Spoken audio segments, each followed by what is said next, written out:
গেটত তলা মৰা আছে কাৰণে ধৰক আৰু ঘৰলৈ অহাৰ লগে লগে আপোনাৰ তাতো লগ কৰা আছে। তাৰপৰা মই অহাৰ লগে লগে অলপ ধৰক দৰ্জাখন বোলো পেহীক যেতিয়া মাতিছোঁ তেতিয়া নাই মতা ধৰক আপোনাৰ গোন্ধ চেণ্ট আহিলে সেইদে বুলি মই আপোনাৰ VDB মানুহক মই মাতি আনিলোঁ। মাতি নি পেলাই সেয়া কথা আৰু তেখেত অকলে আছিলে। মই ৰাতিপুৱা আহিছোঁহে, মই নাথাকোঁতো গুৱাহাটীত থাকোঁ। 65 মান হ'ব। মই 2-2.5 মাহমান যোগাযোগ নাই পোৱা। সেইটো কথাটো নাজানি মই আহিছোঁহে ধৰক আপোনাৰ গোন্ধ এতিয়াহে ধৰক আজি আহিছোঁ কাৰণে আজি গোন্ধ পাইছোঁ না। বংশ মানুহলৈ মই ফোন কৰোঁ, পেহী বোলো লগ কৰা আছে, পেহী নাই নেকি ঘৰত, ফোন চোন নকৰে। বোলে যোৰহাটৰ ফালে বোলো গৈছে নেকি, বাহিৰত গৈ থাকে আৰু আহি পেলাই দোকান বজাৰ কৰি তেনেকৈ চলি আছে আৰু নিজেও। ৰহিলা দত্ত। মানে ইয়াততো তেনেকুৱা দেখিবলগীয়া একো নাই পৰা, কিন্তু তেওঁ খবৰ দিলে প্ৰথমতে তেওঁ গুৱাহাটীৰ পৰা ৰিচেণ্ট আহি পাইছোঁ বুলি কৈছে আৰু চাফ চাফাইৰ কাৰণে এজন মানুহ আনিছোঁ বুলি কৈছে আৰু তেওঁ চেণ্ট পালে। তেতিয়া ক'লে যে মোৰ পেহীৰ লগত এটা যোগাযোগ সূত্ৰটো নাই পোৱা, পেহীকো নাই পোৱা আৰু ঘৰখন বন্ধ হৈ আছে। তেতিয়া মই ক'লোঁ যে গোন্ধটো কিহৰ হ'ব পাৰে, তই কি ভাব? যে নহয় পেহী নাই ইমান দিন, গতিকে মই কথাটো অকণমান দিগদাৰী পাইছোঁ, যোগসূত্ৰটো কৰিব পৰা নাইকিয়া, আমুক তামুক এনেকৈ ক'লে। কোৱাৰ কাৰণে কি হ'ল, মই তেওঁক ক'লোঁ যে তই যদি গোন্ধটো পাইছ, ঘৰটো চাফা কৰিবৰ কাৰণে আহিছ, তই এটা কাম কৰ, ওচৰৰ মানুহ কেইজনমান গোটাই পেলাই ঘৰখন যিহেতু মানে ভিতৰৰ পৰা লক আছে বাহিৰৰ পৰাও লক আছে বুলি কৈছে, তেতিয়াহ'লে ওচৰৰ 2-এজনক দেখুৱাই তই চাহ ভিতৰখন।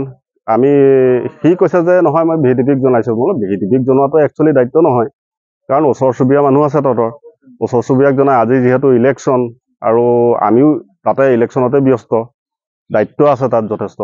গতিকে এনেকুৱা এটা পৰিৱেশত আমি বাৰু আজি গাঁওৰক্ষী বাহিনী হিচাপত আৰক্ষীকো কিবা কাৰণত কিবা কথা পটককৈ জনাই দিব নোৱাৰোঁ। সেইকাৰণে তেওঁক ক'লোঁ যে ওচৰ চুবুৰীয়া মানুহ দুজন গোটাই তই তাত কি পৰিৱেশটো হৈছে, তোৰ যদি সুবিধা আছে তই জখলা চখলা লৈ মেলি ওপৰৰ পৰা কিবা এটা চা। তাৰপৰা সি সাহস কৰা নাই চাবৰ কাৰণে। গতিকে আমি ভোটকেন্দ্ৰতে গোটেইকেইজন মানুহ উপস্থিত যিহেতু আছিলোঁ, থকাৰ কাৰণে আমি আলোচনা কৰি পেলাই তাকো লগতে লৈ আহি ইয়াত পালোঁ। পোৱাৰ পাছত তাৰ দ্বাৰাই আমি কি কৰিলোঁ, বিশেষকৈ আমি আৰক্ষী চকীৰ লগত যোগাযোগটো আল্টিমেটলি কৰিলোৱেই ইয়াৰ অহাৰ আগতে। কৰাৰ পাছত তাকে প্ৰথম আমি হেৰি কৰিছোঁ, চা তোৰ ঘৰখনৰ কোন ফাকেদি দেখিবি তইহে জানিবি, গতিকে তই চোৱাৰ পাছত দেখিলে যে মানে চেণ্ডেল পাইছে আৰু মানুহজনী মানে পৰি আছে বুলিয়ে সি কৈছে। মই এতিয়ালৈকে দৃষ্টিগোচৰ হোৱা নাই, গোন্ধটো ওলাইছে নোলাইছে মানে তেনেকুৱা এটা পৰ্যায়ত চলি আছিলে। যিহেতু আবদ্ধ এটা ৰুম ন আৰু কাপোৰৰ মাজত আছে, গতিকে সি গোন্ধ পাইছে, কিন্তু 2-এজনে চাইছোঁ গোন্ধ পোৱাও নাই। সেইকাৰণে আমি আৰক্ষীক অকণমান জনাবলৈ সংকোচো কৰিছিলোঁ, যিহেতু আজি আৰক্ষী বহুত ব্যস্ত। তাৰ পাছত 4-5জনে চোৱাৰ পাছত যেতিয়া গোন্ধটো আহিছে আৰু পৰিৱেশটো যেতিয়া দেখিছে, তেতিয়া আমি স্পষ্ট হৈছে যে মহিলাগৰাকী অকণমান ভিতৰতে মৃত্যু হৈ আছে।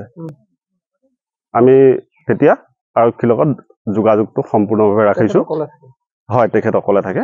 একচুৱেলি কি হয়, আমাৰ এই যিটো পথ, এই লিংক ৰোডটো বনাই আছে, আমাৰ যাতায়াতটো এইটো ৰাস্তাত বৰকৈ নহয়। সেইকাৰণে আমি পৰিৱেশটো সম্পূৰ্ণভাৱে আমি বুজ ল'ব পৰা নাছিলোঁ। আৰু মইতো বেলেগ ৰাস্তা দি অহা যোৱা কৰোঁ, গতিকে মই বিশেষ এই সম্পৰ্কত নাজানো।